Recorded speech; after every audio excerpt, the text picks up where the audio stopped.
toutes et à tous et bienvenue dans la grande émission. Je suis ravie de vous retrouver pour cette première émission de la semaine. Nous sommes mardi et aujourd'hui nous allons parler Noël puisque les festivités commencent un petit peu partout en Vendée, notamment à Saint-Hilaire-d'Oriez où on fête Noël de manière un petit peu décalée.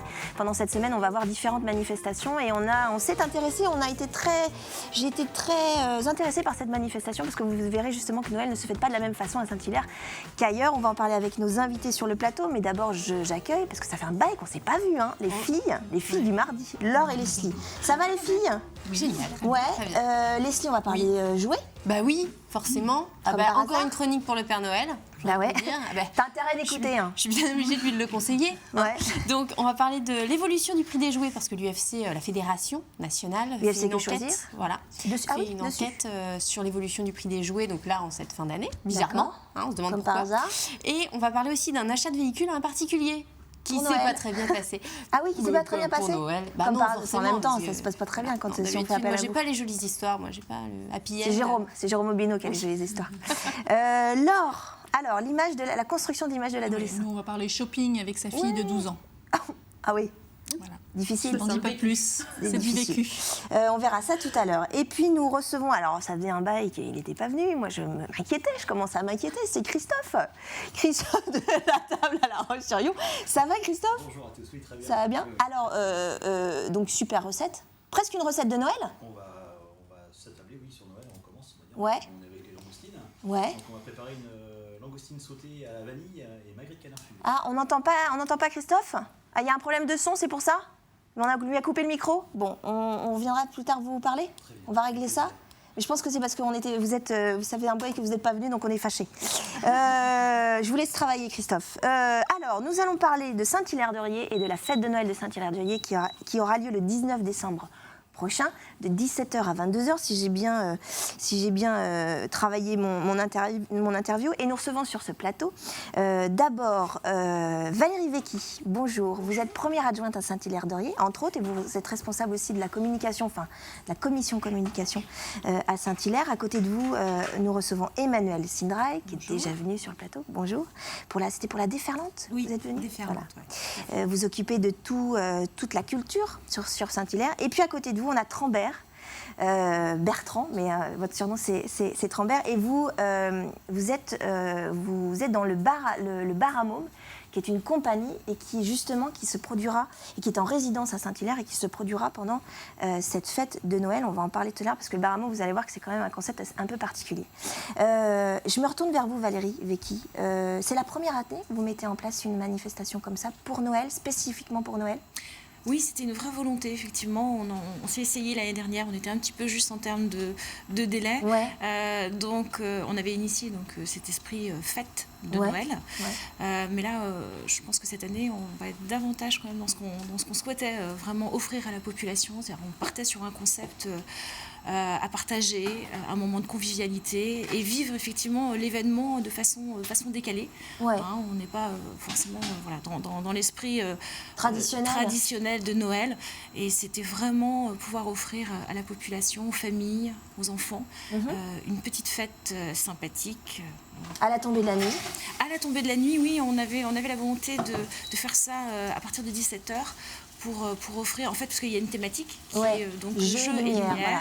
Et donc, il nous paraissait intéressant d'attendre que la nuit tombe, évidemment. Ouais. Donc, oui, à 17h, on va commencer avec l'école de musique en fête. Ouais. Donc, ils vont nous offrir l'esprit de Noël, mais revisité là aussi. Et puis après, ça va déambuler jusque sur la place de l'église, en plein centre-ville. Et donc, les compagnies vont succéder. Emmanuel, Saint-Hilaire s'est toujours un petit peu fait remarquer dans le sens où elle a toujours proposé des animations, et pas que dans le cadre de Noël, mais dans le cadre aussi de l'été, des animations un petit peu décalées, justement, qui sortent un peu de l'ordinaire. Alors, en effet... C'est un peu une marque de fabrique. On peut dire ça. Ouais. C'est vrai que les élus nous accompagnent plus particulièrement aussi sur cette vision-là de la culture. On est très identifié, c'est vrai, sur le territoire en termes d'événementiel. L'été, puisqu'on est une station balnéaire, je le rappelle évidemment. Bien sûr, ouais. Donc ça ne veut pas dire qu'on verse dans l'animatoire pour autant. On anime évidemment la cité, mais l'objet c'est d'être vraiment dans du qualitatif. Donc on a aussi des dispositifs d'accompagnement artistique notamment les propositions de résidence. On a vraiment une volonté aussi, je pense, en phase avec les élus, de travailler avec la population. Oui, on va revenir à ça.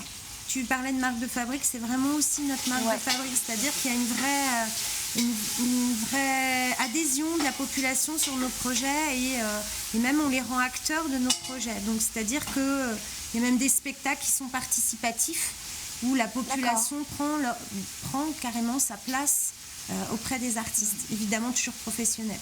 Donc là, sur la fête de Noël, il y a combien de spectacles, entre guillemets, qui vont être proposés? Alors, il y en a 7. Ouais. 7, plus la compagnie du Bar à Môme, qui a une place spécifique. Un peu plus importante, ouais. Et puis, comme le disait Madame Becky, c'est vraiment un temps de veillée, en fait. C'est revisiter aussi le temps de veillée de Noël, avec des propositions autour de la lumière, du jeu... Parce qu'on rappelle, c'est jeu et lumière, le thème. Voilà. On l'a dit tout à l'heure. Alors le jeu, oui, c'est vraiment pour mettre, pourquoi? Pour les enfants, plus pour les enfants Oui, alors c'est vraiment un événement famille, donc transgénérationnel. C'est pour les enfants, donc tout petits, ils peuvent avoir leur place. Et aussi pour ceux qui sont restés des enfants. Et donc des grands également. Ouais. Donc les grands-parents, les parents, les enfants, tout le monde a sa place ici. On fera le détail un petit peu de ce qu'on va trouver pendant cette journée-là. Est-ce que c'est compliqué de mettre en place une programmation, notamment spécifiquement pour Noël? Alors c'est vrai que c'est pas forcément très évident dans la mesure où si on regarde les arts de la rue, mais Trambert pour en parler, s'acquiescerait aussi, c'est qu'on est plutôt dans une proposition estivale en règle générale, entre mai et septembre, enfin au beau jour. Et de déambulation en plus, je suppose aussi. Oui, et de déambulation. Ouais. Cela dit, il y a des compagnies qui font des propositions spécifiquement sur ces temps hivernaux. D'accord. Bon après, il faut vraiment trouver la petite pépite. C'est un travail de recherche. Ouais. On était une équipe à travailler sur cette proposition-là. D'ailleurs, je les salue parce que je les remercie. C'est un travail d'équipe. D'ailleurs à travailler dessus. Là, en recherche, on était 2. Après, sur l'événement, on sera, je pense, 4, 5. Voilà. D'accord. De monopoliser. Oui, Leslie. Et ça se prépare depuis combien de temps, un événement comme celui-ci? Vous avez commencé à y réfléchir déjà l'année dernière. Vous disiez déjà que l'année dernière, c'était pas vraiment ce que vous espériez. Donc, ça veut dire que vous y réfléchissez depuis l'année dernière? Mais disons qu'il fallait initier, voir un petit peu la réaction en fait, de la population, voir comment s'ils étaient réceptifs ou pas. Et puis, le temps n'a pas été de la partie. Et pourtant les gens étaient présents. Donc, j'ai senti une envie. Et je me suis dit, bon, allez, faut y aller, il faut continuer, il faut partir. Mais comme on le disait tout à l'heure, effectivement, c'est une station balnéaire et on fait ce genre d'animation l'été. C'est plus naturel, entre guillemets. C'est ça. Mais effectivement, on répond aussi aux attentes des touristes qui viennent nous visiter. Ils sont très nombreux parce qu'on est quand même plus de 100 000 quand même l'été. Mais sur l'hiver, c'est important. Là, on serait sur du local. Local. Mais c'est important, on est quand même 11 000 habitants. Il y a des gens qui viennent aussi à cette période, qui viennent aussi en famille. Et c'était aussi important de pouvoir répondre à une demande aussi locale. On va revenir sur la programmation de cette journée, cette fête de Noël à Saint-Hilaire-de-Riez, mais d'abord, c'est Laure.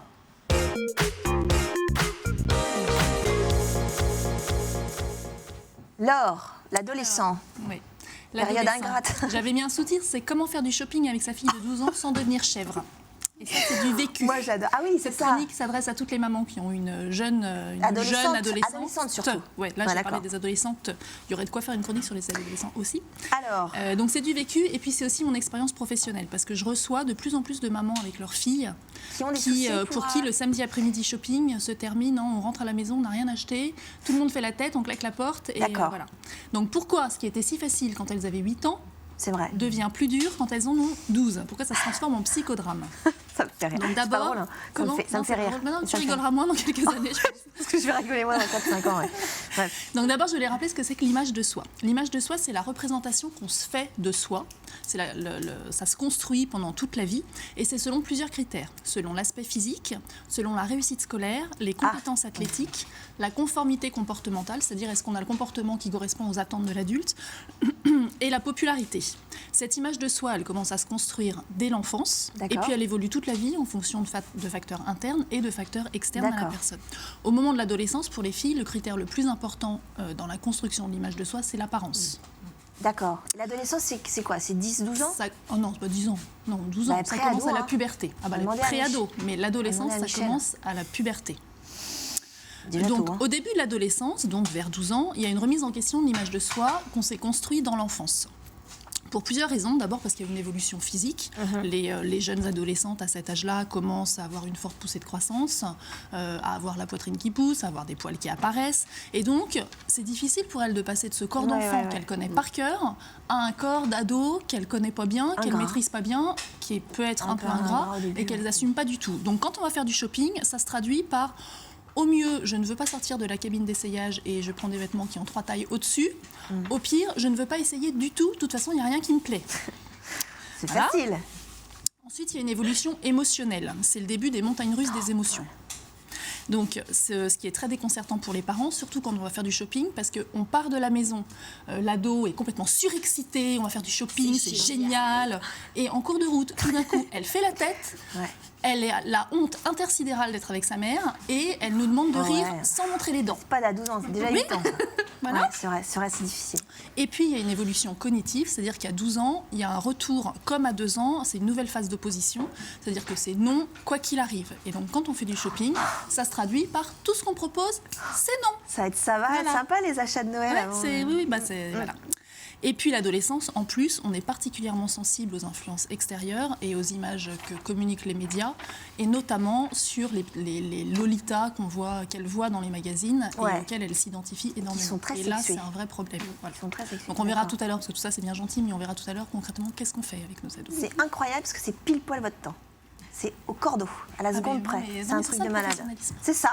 Je trouve qu'il y a du professionnalisme dans cette émission, c'est impressionnant. Christophe Tellier, je ne suis pas sûre que ce soit la même chose de votre côté. Non, je déconne. Mais c'est pas des langoustines ce que vous êtes en train... Oui, alors est-ce qu'on entend Christophe? Je voudrais juste qu'on me le dise dans l'oreillette. Est-ce qu'on entend bien Christophe? Parce que tout à l'heure, on n'entendait pas avec le micro. Oui, c'est bon. Voilà. Ouais, ben je crois qu'on t'entend. Non, on l'entend pas? Est-ce que vous parlez dans votre micro? Oui, mais je ne vais pas brancher le tête. Eh ben non, on vous entend pas, Christophe. Donc on peut pas faire la cuisine avec Christophe, on est d'accord? On peut pas le faire. Bon. Juste déguster. Voilà, juste on a vu, il y a des langoustines, on est d'accord dans la casserole. Je suis en train de voir que vous êtes en train de couper du magret. D'accord. Ok, je ne peux pas vous demander pourquoi parce que vous n'avez pas de micro. C'est très pratique cette émission. Je pense qu'il y a voilà. Et à côté de vous, vous avez coupé des carottes. Faites oui ou non de la tête. Blanche et jaune. D'accord. Est-ce que je peux au moins poser une question à Christophe pour savoir pourquoi le canard avec les langoustines? Je sais pas si. C'est juste le mélange fumé avec la langoustine et la vanille qui va bien se marier. C'est le terre-mer. D'accord. Donc là, vous savez quoi? Je vais vous laisser travailler encore un petit peu. Voilà. Et puis, on va terminer cette première partie. On va essayer de régler le problème du micro. Et on revient pour parler de la fête de Noël à Saint-Hilaire-de-Riez.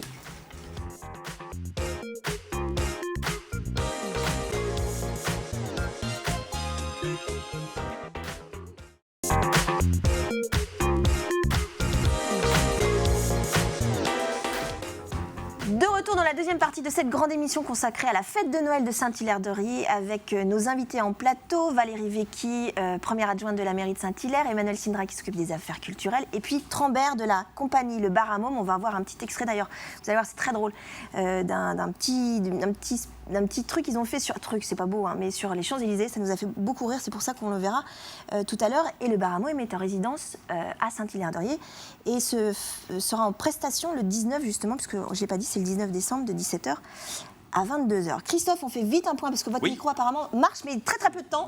Je suis revenu, donc c'est bon. Alors, j'ai donc décortiqué les langoustines. Je les ai fait revenir avec un peu d'huile d'olive et des échalotes. Ok.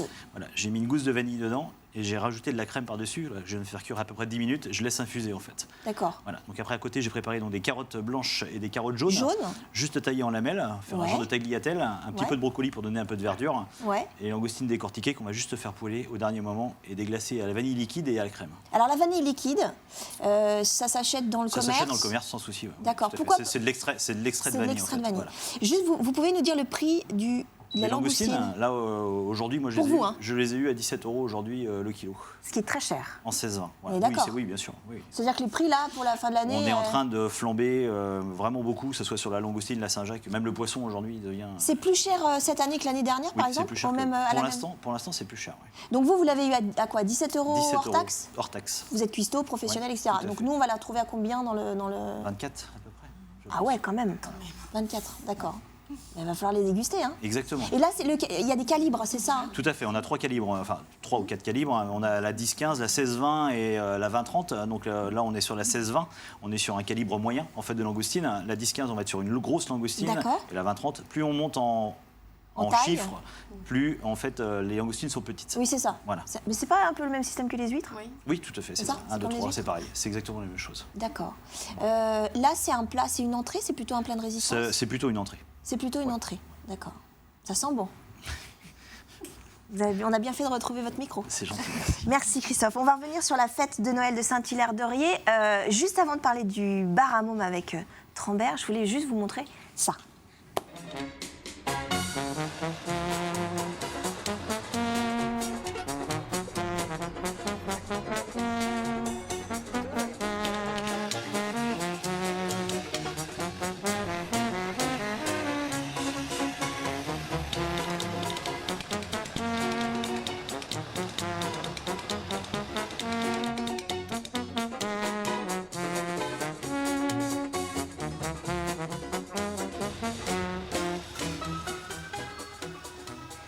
Alors, Trambert, c'est complètement déconnant, on est d'accord? C'est vous, hein, derrière? Oui, c'est moi, ouais. C'est vous? Mais alors, déjà, on va parler évidemment de la fête de Noël de Saint-Hilaire, mais comment ça vous est venu, cette idée-là? Eh ben, c'est un peu le hasard, parce que cette petite voiture assez célèbre, elle a tourné dans un film qui s'appelle Les Petits Ruisseaux, avec Daniel Prévost. Ouais. Et un film qui a été tourné dans ma région. Et un ami qui travaille dans le cinéma, un jour, doit évacuer cette voiture du cinéma qui servait maintenant en décoration. Ouais. Et je dis, j'adore cette voiture. Il me dit, je te la donne. Parce que je sais que toi, tu en feras un truc. Alors du coup, j'avais eu une espèce de responsabilité, que faire avec cette voiture. Et puis, il nous a pris l'idée de remonter les Champs-Élysées en ski. Et alors, question, ce que je vous demandais tout à l'heure en off, mais vous n'êtes pas fait prendre par les... Non, alors j'ai un ami qui est chauffeur de limousine sur les Champs-Élysées, donc il connaît très bien tous les petits recoins. Et en fait, Pour pas se faire choper. C'est ça, ouais. Le truc, c'était 300 mètres départ sans se faire arrêter. D'accord. Donc on s'est préparé en catimini dans une petite rue, hop, on est sorti, puis on est parti, on a remonté les champs comme ça. C'est dingue, je trouve ça génial. Et donc, ce que vous allez faire, alors ça sera peut-être pas la même chose, mais ce que vous allez faire à Saint-Hilaire-d'Orier, c'est un peu dans le même esprit. C'est ça, ouais. En fait, on est parti de... Donc ça, on a fait ça pour délirer. Comme ça? Et puis, on a été amené à le refaire plusieurs fois, parce que les gens ont vu la vidéo, ça les a fait rire. Et puis, de fil en aiguille, on nous a demandé, et puis à chaque fois, les gens, on avait un retour incroyable. Donc on s'est dit, on a quand même encore un petit truc sous la main, on va essayer de le développer. Ce qu'on a commencé à faire, et puis à chaque fois, on a des retours super. Donc là, on fait une vraie création. Voilà, parce que vous êtes là plus longtemps, du 14 au 19, au jour même de la prestation. Et vous allez faire quoi alors pendant cette résidence? Eh bien là, on va travailler le spectacle, rajouter des effets, travailler la mise en scène. C'est un spectacle de déambulation?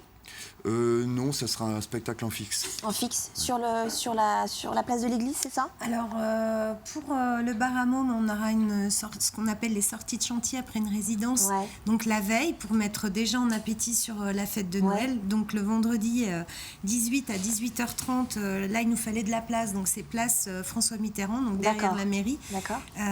Donc on va les accueillir sur cette représentation-là. Et puis on les retrouve le lendemain, ils vont nous amener le Père Noël. Donc le Père Noël, on va essayer de le bourrer dans la petite voiture orange. C'est vrai? C'est un traîneau plus moderne. Ça va plus vite et les cadeaux sont livrés à 10h plutôt qu'à minuit comme d'habitude. Ah oui, c'est ça. Bah oui. Mais c'est ce qui vous plaisait dans le bar à môme. Enfin, Emmanuel, je suppose que vous avez déjà travaillé d'ailleurs ensemble? Oui, on a déjà travaillé ensemble. Moi, je vous avais repéré à Chalon, donc qui est un festival à Art de la Rue, parce qu'ils avaient une proposition complètement décalée et en direction des enfants et des familles. Donc le bar à môme, c'est la quête de la réhydratation de l'eau sèche. Donc c'est vrai que c'est peu banal. Déjà, il y a du boulot. Hein. Voilà. Donc déjà, c'est un entresort. Donc on va dire avec 2 niveaux de lecture. Les enfants sont morts de rire, mais les parents qui sont derrière, je pense, sont presque plus fans encore de ce spectacle. Donc en effet, on a travaillé ensemble sur le festival Vers les Arts. Je les ai fait revenir à plusieurs reprises parce qu'ils habitaient le jardin, entre guillemets. Et là, en effet, quand j'ai vu leur proposition, je me suis dit que c'était intéressant de les suivre. C'est une compagnie ligérienne. Oui, en plus, c'est une compagnie du Maine-et-Loire. Du Maine-et-Loire. Vous êtes combien dans la compagnie, Trambert? On est 2 à 3 personnes en fonction des spectacles, enfin à jouer, puis après il y a toute une équipe administrative, etc. Ouais. Et la compagnie, elle existe depuis combien de temps? Là, ça va faire 4 ans qu'on est sur ce projet-là, mais ça fait bientôt 15 ans qu'on bosse ensemble avec mon collègue sur d'autres projets. Et l'esprit, c'est toujours le côté un peu décalé des choses Oui, on aime bien chambouler un peu les genres, essayer de trouver cet innovateur dans les propositions, et puis dans la forme, être très décalé, même si dans le fond, C'est assez poétique aussi. Enfin, il y a un côté, c'est pas complètement, il n'y a pas un côté trash, quoi. Il y a un côté très décalé, mais assez poétique. Enfin, oui. Le type qui est en ski sur les Champs-Élysées, c'est rigolo. Enfin, je trouve ça. Oui, c'est ça. C'est vraiment, on est dans le burlesque. C'est burlesque, voilà, en plus, ouais. Valérie Vecchi, pour Saint-Hilaire-de-Riez, c'est le côté décalé, c'est un creuset que vous avez vraiment envie de creuser justement. Pardon du jeu de mots, mais... Oui, effectivement, parce que je pense que les gens s'attendent forcément toujours un peu à la même chose. Oui, et d'ailleurs dans le dossier de presse, c'est dit la ville de Saint-Hilaire-de-Riez invente une autre façon de fêter la nativité. Exactement. C'est ce qui est écrit dans le dossier de presse. C'est ça. C'est-à-dire qu'on est attaché à la tradition, mais une certaine forme de la tradition. Voilà, il fallait pouvoir montrer autre chose. Et je pense que c'était un aspect plutôt rigolo. Et à l'idée de mettre le Père Noël dans cette petite voiture, je ne sais pas comment va être son habit en sortant, mais je pense que les enfants seront contents quand même de l'accueillir et de passer un bon moment sur ses genoux pour les photos, etc. Parce que ça, c'est quand même... Ça, il y a la tradition de ça. Voilà, ça, c'est quand même la tradition. Mais oui, moi, j'aimais beaucoup cette façon d'aborder l'esprit de Noël. Je trouve que l'idée était sympathique. De biais, voilà, de biais. Et puis oui, il faut être dans l'amusement. On est une période comme ça de fin d'année où, effectivement, il y a eu beaucoup d'événements. Et on a besoin de partager, un peu, voilà, de rire, de réchauffer nos âmes, parce qu'on aura aussi l'occasion, on en parlera tout à l'heure, de réchauffer il y a d'autres choses, aussi nos corps, mais de réchauffer nos âmes, je pense que voilà, c'était important, il faut qu'on puisse rire en famille, parce que ça s'adresse quand même. On va en parler du reste de la. Mais non, le côté décalé, oui, je crois que c'est une brèche dans laquelle on va s'engouffrer. Puis ce que je voulais dire aussi tout à l'heure, ce qui est important, c'est que effectivement on est sur la thématique du jeu, et le jeu, c'est vraiment le fil rouge en fait de ce qu'on va proposer dans la continuité, sur l'année 2016. Oui. Et c'était important de rentrer dans 2016 par le jeu. Tout à fait. Très bien. On va parler conso avec Leslie maintenant.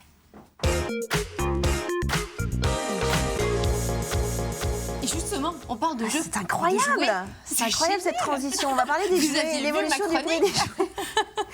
Alors, voilà. Alors, la fédération donc UFC Que Choisir fait depuis 3 ans une enquête une étude sur l'évolution des prix. Alors tout au long de l'année et particulièrement Noël, en fin d'année. Et un premier constat qui se retrouve à nouveau cette année, c'est que les prix ont commencé à baisser début septembre pour atteindre leur plus bas niveau fin novembre.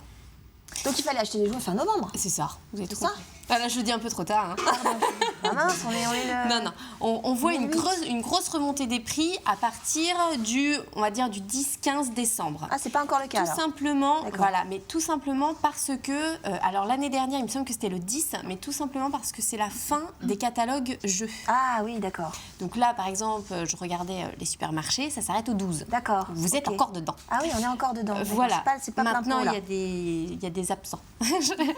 D'accord. Par expérience, le Père Noël m'a dit qu'il y avait des absents au niveau des jeux. Vous êtes en direct avec le Père Noël. Ah bah bien sûr, j'ai mes entrées moi. Vous allez avoir des appels à plus savoir qu'en faire.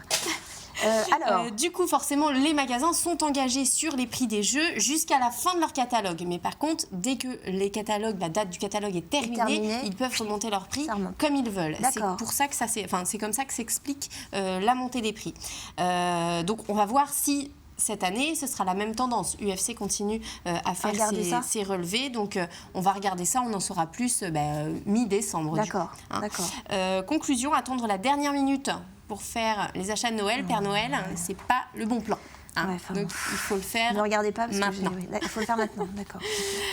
Donc, l'enquête réalisée mi-décembre l'année dernière tendait à indiquer que, contrairement à ce qu'on pense, les sites internet, les achats sur les sites internet, c'est pas forcément moins cher. Moins cher. Parce qu'on a l'impression que c'est toujours moins cher. On a l'impression que c'est toujours moins cher, mais je pense qu'à une époque, c'était le cas.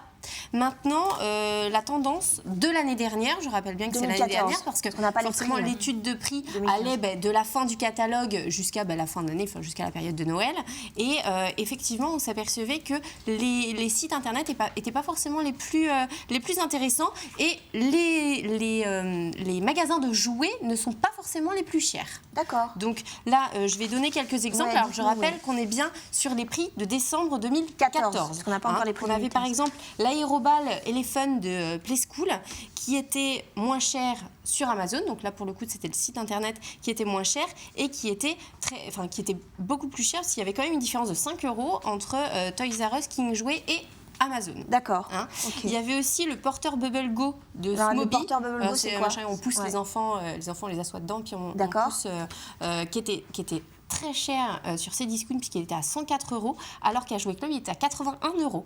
Donc on est vraiment sur des différences de prix il y a quand même une sacrée énormes. Différence, hein. Ouais, on est vraiment sur des différences de prix énormes. Donc là, pour chaque produit, il convient vraiment de regarder sur Internet. Alors parce qu'en plus, vous pouvez avoir les prix des magasins de jeux sur Internet. Ouais. Donc vraiment comparer les prix pour acheter au meilleur prix. Et après, il y a les frais de port aussi sur Internet. Voilà, il faut aussi faire attention à Internet parce que vous avez le prix du jeu, mais vous avez aussi les frais de port qui convient d'ajouter au prix réel que vous allez payer finalement. D'accord, donc il faut acheter maintenant. Voilà. Merci Leslie. Vous avez 5 jours. Vous avez 5 jours. On parlera de véhicule achat. Tout à l'heure, on parle de véhicule d'occasion. D'accord. Pas trop en rapport avec Noël, mais bon. Ou quoique, peut-être. On verra. Merci Leslie. Christophe. Oui. Vous parlez, on vous entend? Je ne sais pas si on m'entend. Qu'est-ce que vous faites là avec vos petits... Donc là, j'ai juste fait blanchir mes carottes jaunes et blanches. Donc je les ai juste roulées pour faire des petites tagliatelles roulées. Donc avec le magret de canard fumé, donc les brocolis blanchis à l'eau salée et rafraîchis aussitôt pour qu'ils gardent bien leur couleur verte. Et le croquant? Et le croquant. Et ensuite, j'ai juste à cuire les langoustines. Donc on va juste faire pouler à l'huile d'olive, déglacer à la vanille liquide et avec le jus de langoustine crémée que j'ai fait avec les têtes. Ça paraît super simple comme ça. Mais ça, on peut le faire à la maison tranquille. Sans problème. On peut préparer à l'avance des trucs? On peut préparer à l'avance toutes les petites choses, pré-cuire les langoustines et juste les repasser au four au dernier moment et les mettre dans l'assiette au dernier moment, au lieu de les faire poêler au dernier moment. C'est ça. Parce que les convives sont ici, en fait. Oui, voilà. Autant profiter de ces convives. Après, si on fait plusieurs, par exemple, si on met 5-6 langoustines, il vaut mieux les mettre sur brochette et c'est plus facile aussi à les mettre dans une assiette. Non, mais ce qu'on va faire, vous allez venir à la maison. Ça sera beaucoup plus simple. Comme ça, il n'y aura pas de problème. Le 31 décembre, j'ai que ça à faire. Oui, vous n'êtes pas du tout ouvert le 31 décembre. Voilà. Par contre, juste une dernière petite question. Combien de langoustines par personne? Alors, là, moi, j'en ai mis 3. Il faut aller sur 6 langoustines par personne. Si elles sont petites? Oui, tout à fait. Si c'est des petits calibres? Après, là, on peut aller sur 4. C'est des beaux calibres, parce qu'après, il y a d'autres choses à manger. Voilà, ça dépend. D'accord, ça sent la vanille. Ça sent la vanille sur le plateau. Je vous laisse terminer. Je vais terminer. Il y a intérêt que ça soit bon. Merci Christophe, c'est la fin de cette deuxième partie. On se retrouve juste après une courte pause.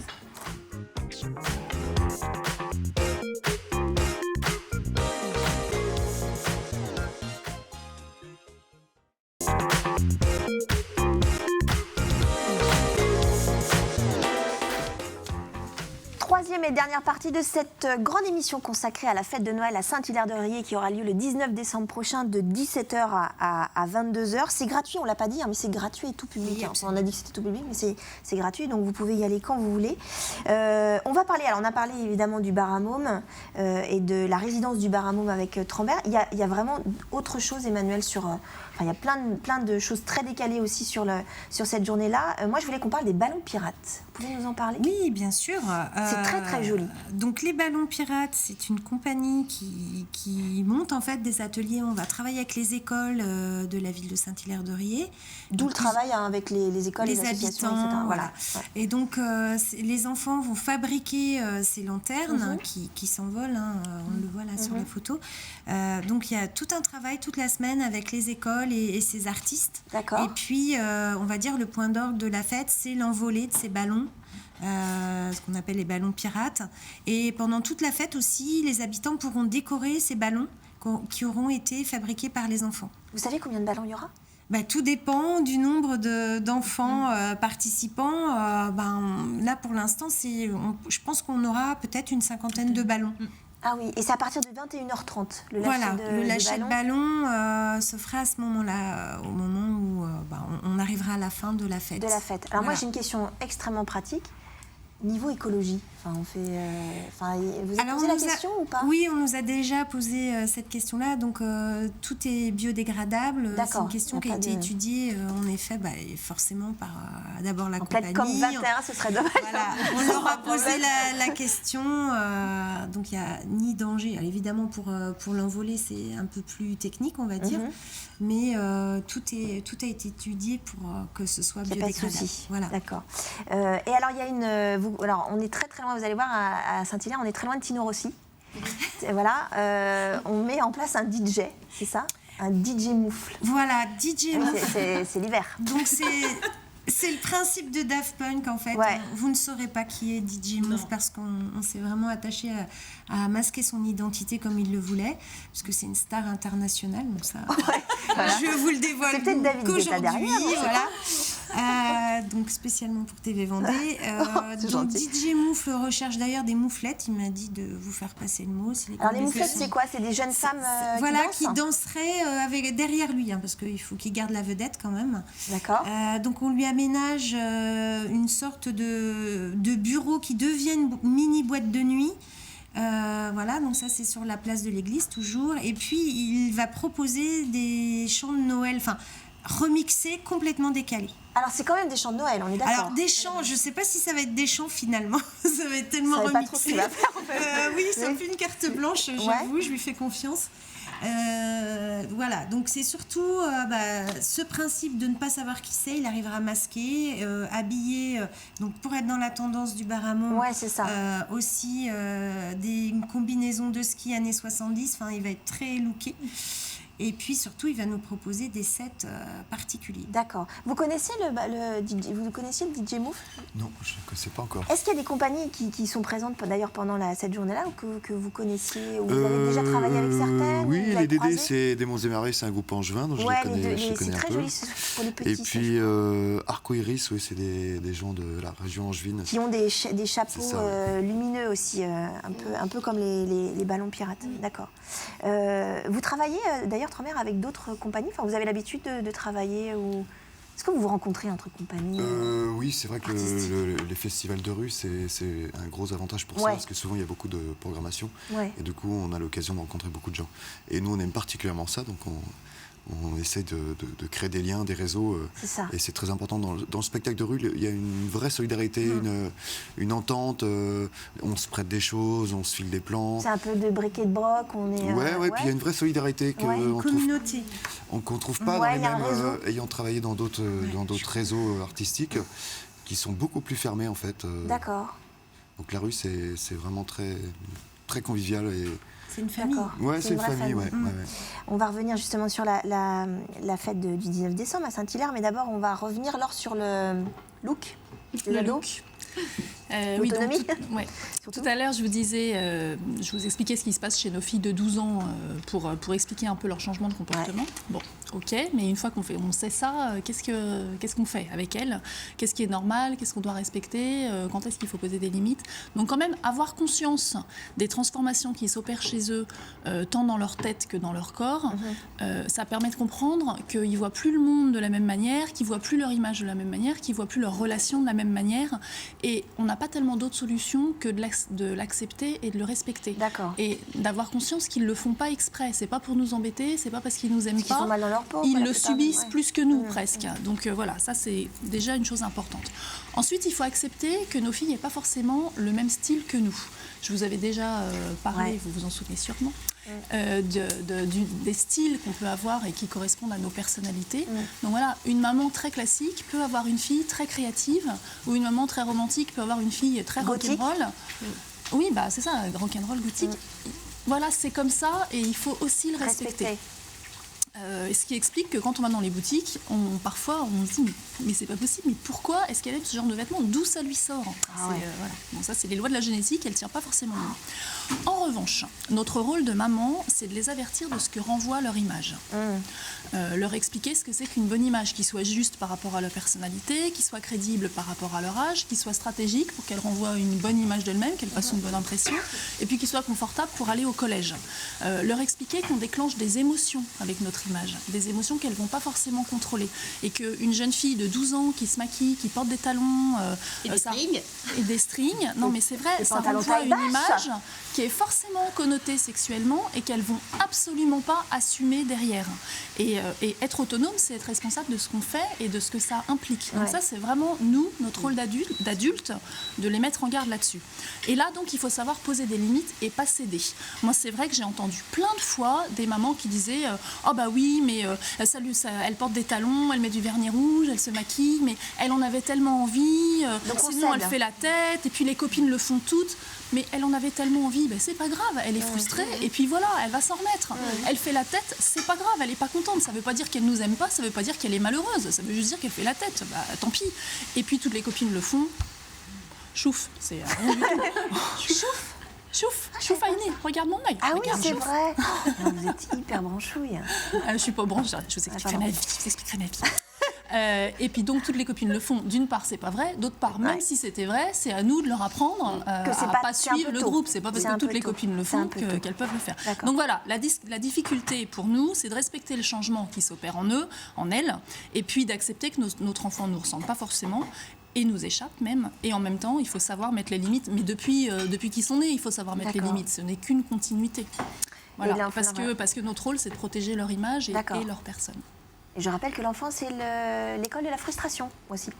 On retrouve les conseils de Laure, merci Laure, à l'atelier de l'image. Vous avez le numéro de téléphone qui s'inscrit sur votre écran. Merci Laure pour ces conseils pour les adolescents. Louison, si tu me regardes, tu as encore 4 ans devant toi. Leslie, alors, conso, achat de voiture à un particulier, ça s'est mal passé, comme par hasard. C'est bizarre. Hein. C'est dingue. C'est que les mauvaises histoires. Vous avez que les galères. Alors dites-nous. Donc, un adhérent qui était venu nous voir parce qu'il avait acheté un véhicule à un particulier et au bout de 15 jours, la voiture ne démarre plus. Il l'emmène chez le garagiste et le garagiste lui annonce que c'est l'alternateur. L'alternateur qui est HS et il faut le changer.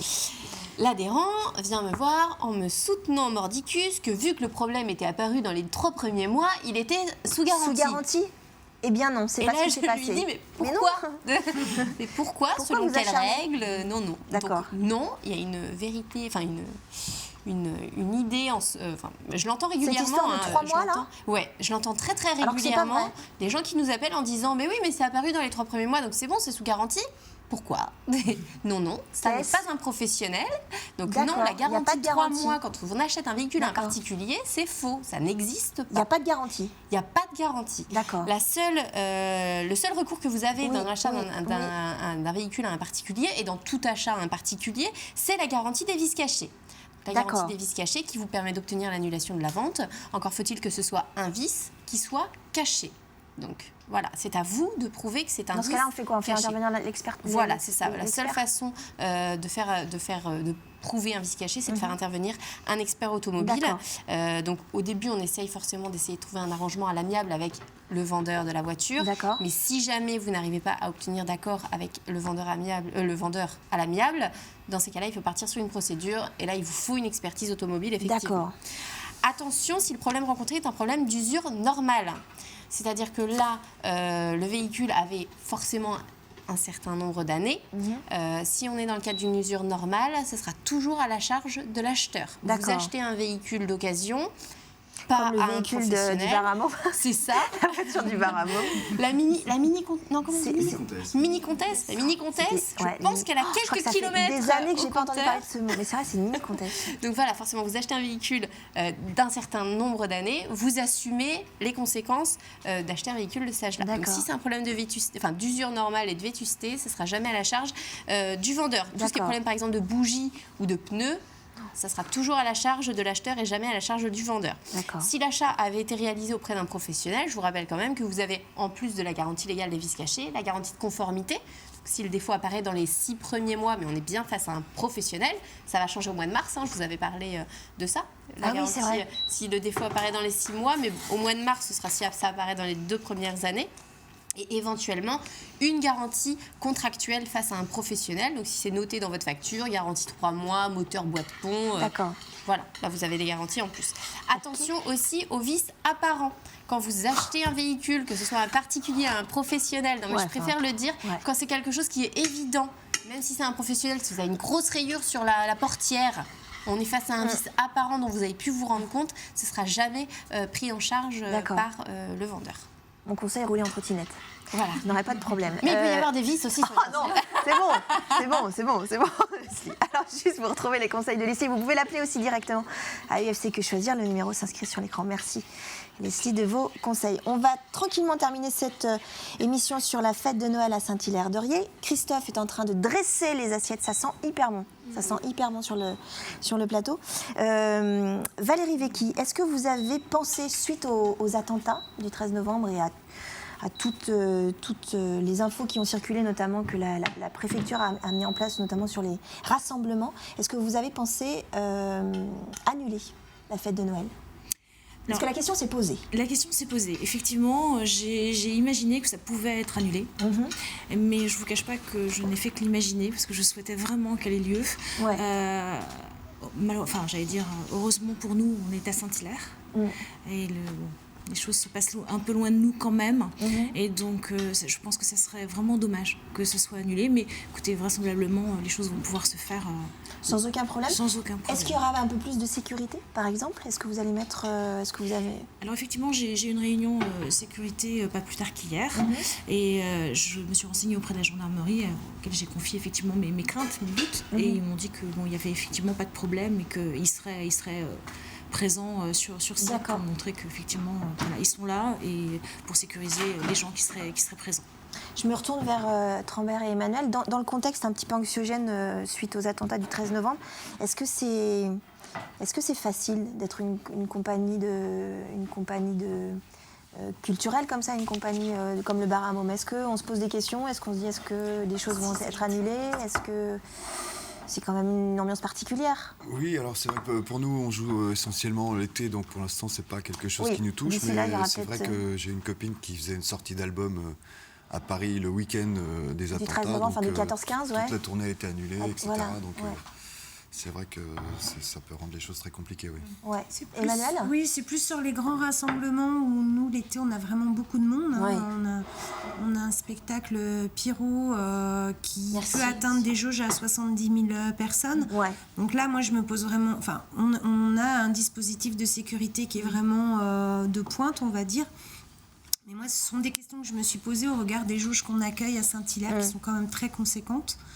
Je pense qu'on a des réunions assez fréquentes avec la préfecture, donc on écoute, on est très attentif aux conseils qu'ils peuvent nous donner, et puis de toute façon on ne prendra aucun risque.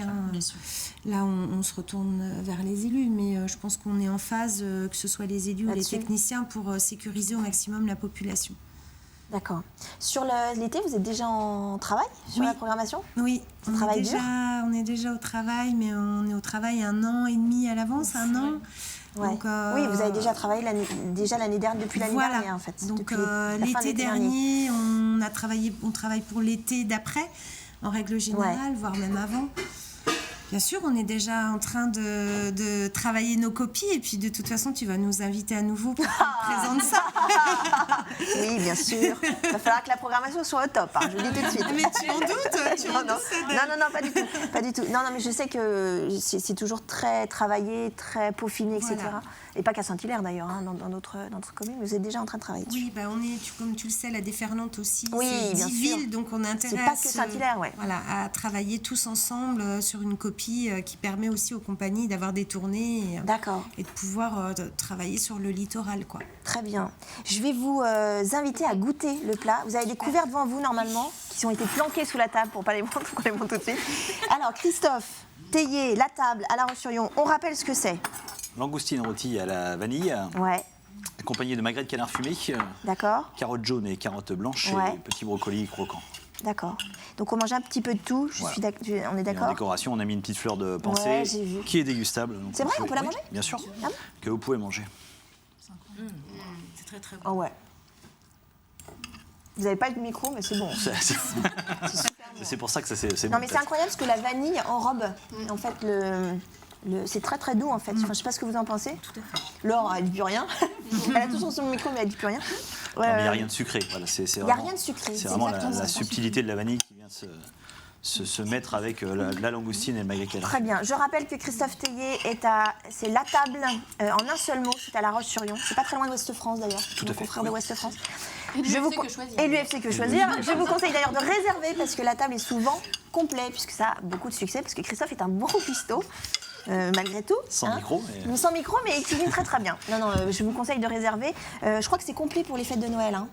Noël et 1er de l'an, oui. Voilà, c'est déjà complet, donc il va falloir venir en début d'année. Merci Christophe, c'est vraiment très Merci à vous. Vraiment, en toute franchise.